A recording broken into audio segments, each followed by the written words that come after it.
M's Quilts and M's Scrap Bag, and I've been whipping up these cute hot pads.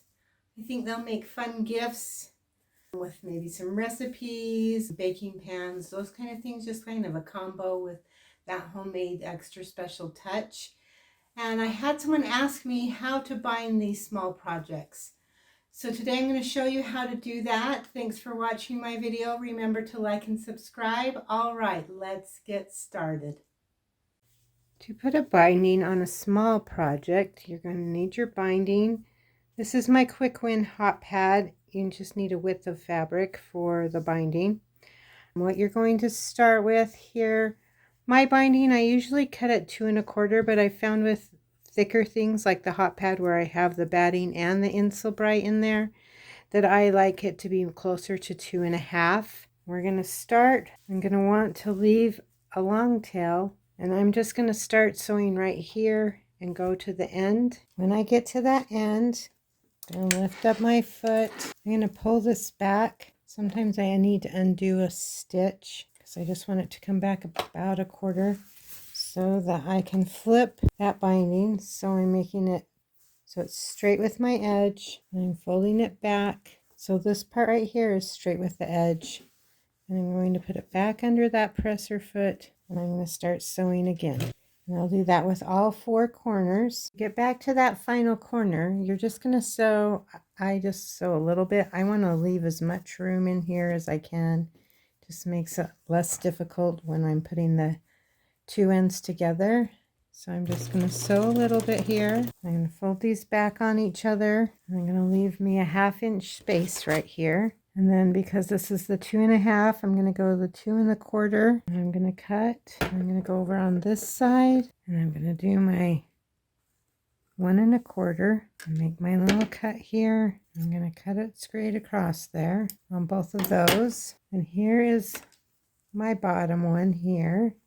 This is my bottom one here. So that one's going to go down.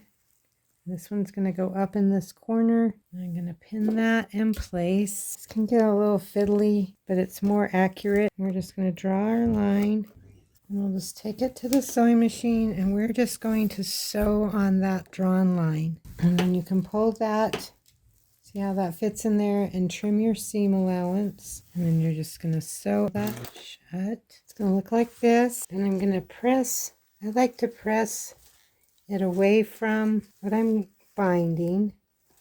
So then I flip it over, and I'm going to press it this way. I'm going to take my basting glue, and I'm going to run a bead on my seam here. Then I've pressed this in place, and I'm going to put a dot here, and then I'm going to run my bead all the way along the seam again. I'm going to take that dot, I'm going to make my mitered corner, and I'm going to press this in place again.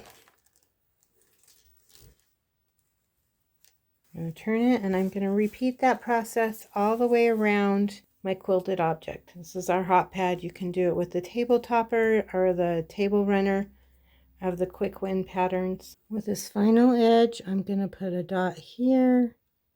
I'm going to put a dot over here, and we're just going to do those mitered corners.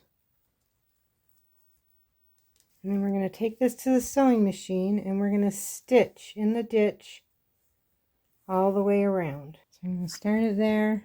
I'm going to make sure that I'm right in that seam, and I'm just going to stitch it around. And when I get all the way around, I do like to go just a little bit down on that first side just to reinforce it. And then I'm just going to cut my threads, and that will finish it. Looks like this on this side, you see, and that's how you successfully bind a small project. Thanks for watching my video. We'll see you next time. Bye bye.